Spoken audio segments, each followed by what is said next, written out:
damas y caballeros, compañeros de viaje en el fascinante sendero del pasado, permítanme guiarles hoy a través de los vastos paisajes y profundos misterios del megalitismo ibérico, un fenómeno que no es una mera etapa, sino una circunstancia monumental que redefinió el entendimiento de la vida y la muerte para las poblaciones prehistóricas. Olvídense de la rigidez de las fechas o la sequedad de los datos y permítanse ser transportados a una era donde las piedras hablaban de ingenio, fe y la profunda huella del ser humano sobre la tierra, desentrañando el megalitismo más allá de las grandes piedras. Antes de adentrarnos en las entrañas de la península, es crucial comprender qué entendemos por megalítico. Este término, acuñado por el reverendo Algernon Herbert en 1893 y popularizado por el doctor F. C. Lucas y René Galles, evoca etimológicamente la idea de grandes piedras. Sin embargo, como bien precisó P. R. Gio, su significado es mucho más elástico. Contrario a la imagen de construcciones ciclópeas exclusivas, la realidad arqueológica nos enseña que muchas estructuras megalíticas incorporan un aparejo menudo, siendo las losas monumentales a menudo reservadas para las cubiertas. Incluso, la definición se expande para incluir cuevas artificiales o grutas naturales adaptadas, e incluso se contempla la posibilidad de monumentos metaxílicos de madera, cuyas huellas el tiempo ha borrado casi por completo. La esencia, pues, no reside únicamente en el tamaño de la piedra, sino en la monumentalidad y sobre todo en su función. El catedrático Germán Delibes de Castro lo resume con maestría: el megalitismo no fue una cultura ni una época, sino una circunstancia funeraria adoptada por diversas poblaciones europeas entre los milenios 4 y 3 AC. Esencialmente hablamos de tumbas colectivas, osarios diseñados para albergar múltiples y sucesivas inhumaciones, y aunque el término se ha aplicado a construcciones de grandes piedras en casi todos los rincones del planeta, desde África hasta Japón o el Nuevo Mundo, la ciencia moderna subraya su aislamiento genético. Es decir, son soluciones funerarias análogas,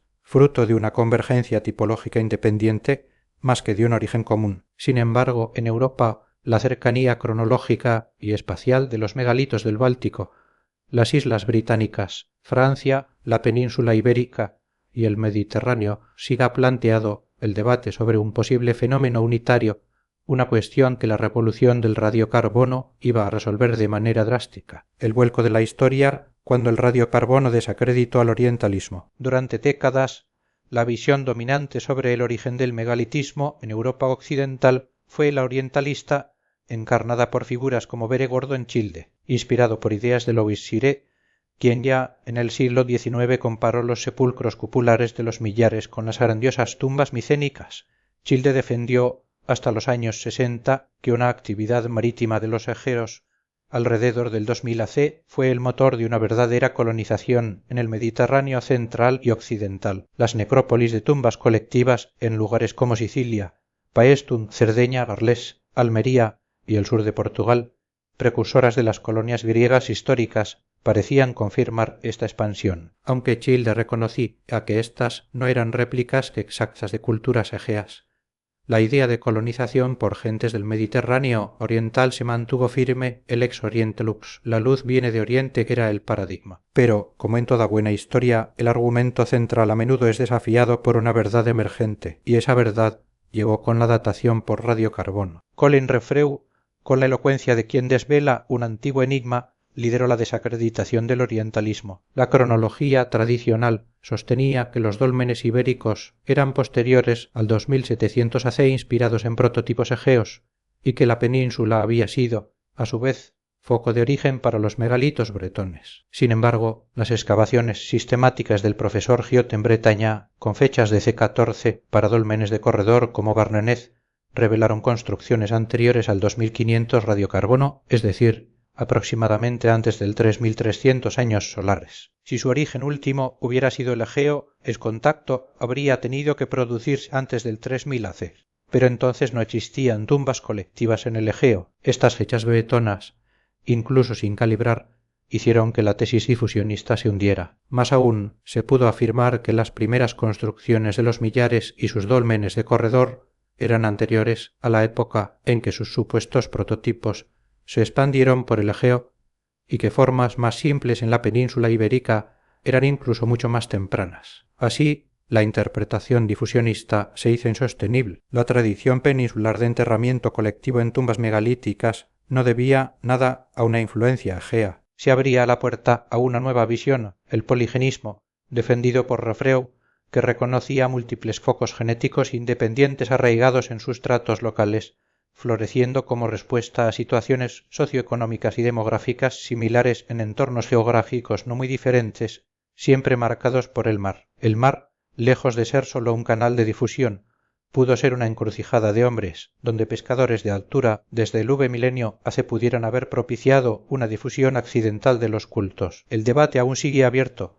pero el radiocarbono había escrito un nuevo capítulo. La arquitectura monumental, un esfuerzo de milenios que refleja una sociedad emergente. El megalitismo, al ser la primera arquitectura monumental, nos revela transformaciones profundas en las sociedades prehistóricas. Su realización no era una tarea trivial, exigía la inversión de cientos o miles de horas de trabajo, el esfuerzo coordinado de muchos individuos y una planificación meticulosa desde la extracción y labrado de las losas hasta su transporte, levantamiento y el diseño de la planta y el túmulo que los cubriría. Esto no era una actividad productiva inmediata, sino una ostentación grupal que implicaba una posible expropiación de trabajo y la existencia de una función directora de una jerarquía social. Adiós a la idea de sociedades puramente igualitarias. El megalitismo nos habla de una distribución de autoridad y poder. Más allá de lo social, el megalito transformó la percepción del espacio y el tiempo. Es la primera arquitectura hecha para dominar el entorno,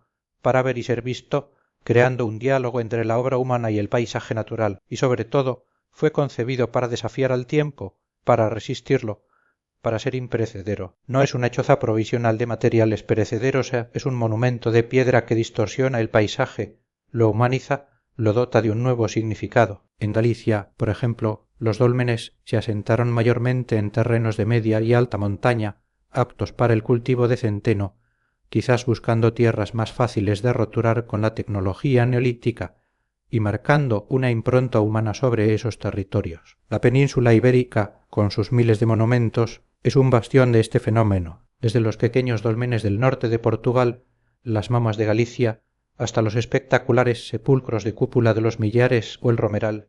La diversidad arquitectónica es asombrosa. Los dólmenes no son sólo la estructura esquelética de grandes bloques, están abrazados por túmulos de guijarros y tierra que cumplen funciones estructurales y simbolizan su grandiosidad, variando en forma y tamaño, desde apenas 6-7 metros de diámetro hasta los 90 metros y 9 de altura del colosal, el Romeral en Málaga. La parte central es la cámara funeraria con un acceso que permitía su reutilización. Gehling Daniel clasificó las variantes en tres grandes modelos o los dólmenes, simples estructuras poligonales con ortostatos y cubierta plana, los sepulcros de corredor, cámara poligonal o circular con un pasillo definido, techos de corredor planos y cámaras que podían ser cupulares por aproximación de hiladas, los llamados toloi de origen erróneo en el Egeo, y las galerías cubiertas donde la cámara no se individualiza del pasillo, con techumbres rasas y a veces pilares centrales como en la impresionante cueva de Menga en Antequera. A esta diversidad se suman las cuevas artificiales,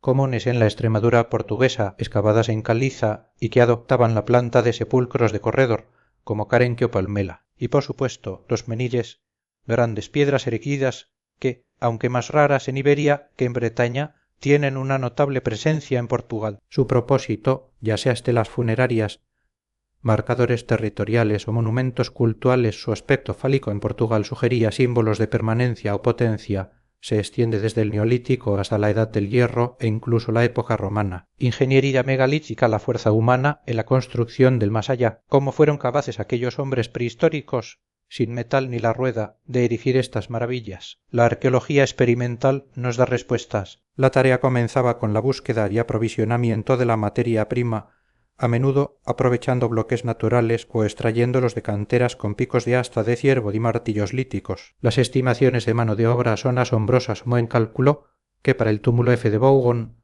280 personas trabajaron durante un mes en 42 canteras distintas. Esto subraya el ingente esfuerzo y la importancia social de la obra. El acarreamiento era el siguiente reto. Aunque muchos megalitos se emplazaban cerca de canteras, criterios de territorialidad a veces exigían transportar bloques a kilómetros de distancia, como las piedras azules de Stonehenge, llevadas cientos de kilómetros, sin ganado mayor para la tracción, la fuerza era exclusivamente humana. Experimentos sugieren que losas de 32 toneladas se arrastraban por 200 hombres con cuerdas sobre rodillos y raíles de madera. La construcción implicaba hincar las losas de la cámara, asegurar su verticalidad con el túmulo y finalmente deslizar las gigantescas losas de cubierta, algunas de 200 toneladas, como enmenda por una pendiente. Sin duda, palancas y un meticuloso control de la estabilidad eran clave. Las falsas cúpulas, más ligeras, eran una ingeniosa alternativa. El esfuerzo requerido para un monumento como Quaternius Islas Orcadas se estimó en 10.000 horas barra hombre. Un pequeño grupo de 20 adultos habría necesitado 75 días de construcción ininterrumpida. Para megalitos mayores,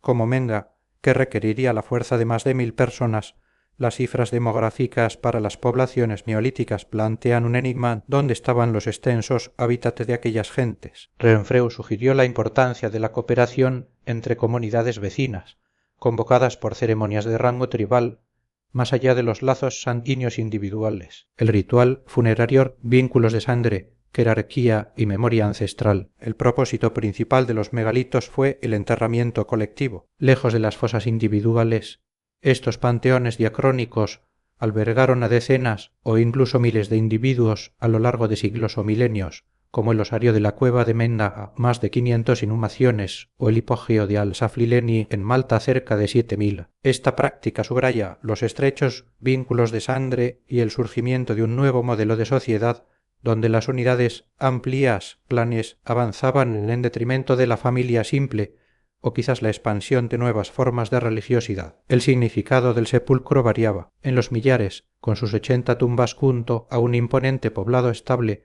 cada megalito podría representar a un linaje distinto dentro de una población más amplia, implicando una organización social compleja. En cambio, en regiones como la Beira, donde los monumentos están dispersos, un dolmen podría ser la tumba de una pequeña población circunscrita a un territorio, o incluso el emblema del grupo social que lo utilizaba. En ambos casos, la monumentalidad funeraria expresaba el deseo de inmortalizar la memoria de los grupos familiares y de encumbrar a los ancestros, seguramente los promotores de la construcción, a la categoría de héroes míticos. Los osarios revueltos, con huesos apilados y fragmentados, a menudo se atribuyen a violaciones post-uso o a reducciones de restos para hacer espacio a nuevas inhumaciones. La práctica de inhumaciones secundarias, donde los cuerpos eran expuestos primero en pudrideros y luego solo los huesos depositados, es una posibilidad sugerida por algunos estudiosos. Aunque la inhumación era el rito fúnebre por excelencia,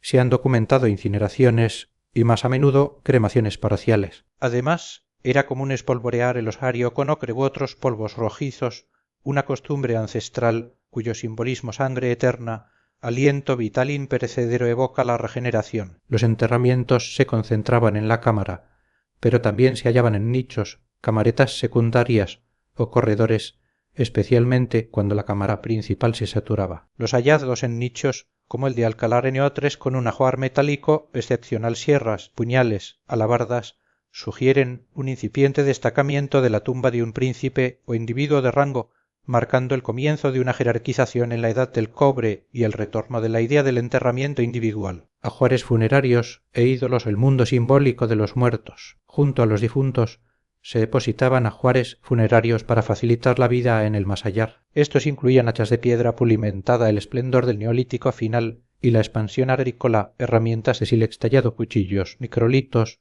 puntas de flecha desde el 3000 hacia alabardas y puñales de sílex para individuos de rango y miles de cuentas de collar de piedra, concha, hueso y excepcionalmente orbiámbar en épocas tardías. La cerámica, siempre modelada a mano, evoluciona de formas lisas y sencillas en los megalitos más antiguos a una gran diversificación en la edad del cobre, especialmente en el sur peninsular. Aparecen formas carenadas, platos abiertos y decoraciones incisas o pintadas, como las cerámicas simbólicas de los millares con sus ojos, soles, ciervos y cizacs, que replicaban motivos de los ídolos. Estos ídolos, objetos de función dudosa y gran carga estética y simbólica, son cruciales para entender la religiosidad megalítica. Se han documentado diversos tipos ídolo placa alentejano, láminas de pizarra rectangulares con decoración incisa de ojos y patrones geométricos, quizás amuletos individuales colgados del cuello, báculos o bastones también de pizarra con decoraciones geométricas, quizás imitando hachas, bétilos o ídolos cilindro de piedra, cilíndricos, lisos en los millares o antropomórficos con ojos circulares y tatuajes faciales en el suroeste. Los lisos, amontonados en los vestíbulos de los millares, sugieren ceremonias exteriores para la colectividad muerta. Ídolos falange aprovechan huesos de mamíferos, repitiendo el tema oculado, a veces con un triángulo púbico femenino. Tipo almizaraque, huesos largos de bóvido con decoración de ojos. Estos ídolos, a menudo con la divinidad de los ojos diosa madre, diosa tierra, ave nocturna, reflejan complejas creencias sobre la fecundidad, la muerte y el ciclo de la vida, con una clara personalidad ibérica, pese a las analogías con otras culturas. Los millares, un paradigma que enfrenta la destrucción. Los millares, en Santa Fe de Mondújar, Almería, es el paradigma de los hábitats estables calcolíticos. Un poblado fortificado estratégicamente situado entre ramblas, defendido por un complejo sistema de 3 murallas con bastiones semicirculares y fortines avanzados. Su extensa necrópolis, con más de 70 sepulcros de cúpula, habla de una población considerable y una sociedad organizada. Aunque la antigua teoría de colonias de comerciantes cicládicos ya está desacreditada, los millares ilustra la aparición de una civilización compleja con metalurgia del cobre en el mediodía peninsular. Pero esta joya del patrimonio, como nos recordó el doctor Castillo y Urrieta en 1949, no ha estado exenta de tragedia. En un emotivo discurso ante el Congreso de Arqueología de Almería, lamentó la desaparición de la magnífica necrópolis megalítica de los millares, no por fatalidad, sino por mano humana, sin duda e inconsciente del daño. Esta protesta, que debía servir de ejemplo para evitar catástrofes científicas, resuena hoy como un recordatorio de la fragilidad de nuestro legado y la necesidad imperiosa de su protección. Un halo de misterio que perdura, desde los primeros concilios cristianos que condenaban los cultos litolátricos en los dólmenes, hasta la cristianización de menires y túmulos. El megalitismo ha estado siempre rodeado de un halo de misterio. Es posible que estas costumbres mistéricas se remonten a tiempos prehistóricos, y su arraigo fue tal que la religión, en vez de erradicarlos, optó por la conversión. Ejemplos como la ermita de Santa Cruz en Cangas de Onís, erigida sobre un dolmen prehistórico, son testimonio de esta invocación del pasado en el presente. Los dólmenes, esos palimpsestos de piedra, nos han llegado como ruinas, pero también como testamentos de una profunda necesidad humana de trascender, de recordar, de marcar su existencia en el tiempo y el espacio. La arqueología, con sus rígidos argumentos científicos, ha desvelado muchos de sus secretos, pero la magnitud de la obra de nuestros antepasados sigue subyugándonos, y así, entre la ciencia y la leyenda, los dólmenes jamás dejarán de ser las moradas de héroes, cíclopes y brujas en la imaginación popular, manteniendo vivo el asombro por aquellos hombres que movieron montañas para tocar la inmortalidad. Hemos recorrido los pilares del megalitismo ibérico, su compleja definición, el dramático giro en su cronología y origen gracias al radiocarbono, las profundas implicaciones sociales de su arquitectura monumental y el rico mundo ritual y simbólico que albergaban, desde los humildes megalitos protoneolíticos hasta los imponentes asentamientos fortificados del calcolítico. La península ibérica fue un crisol de experimentación y expresión humana, un paisaje de piedra forjado por el ingenio y la fe de sus constructores.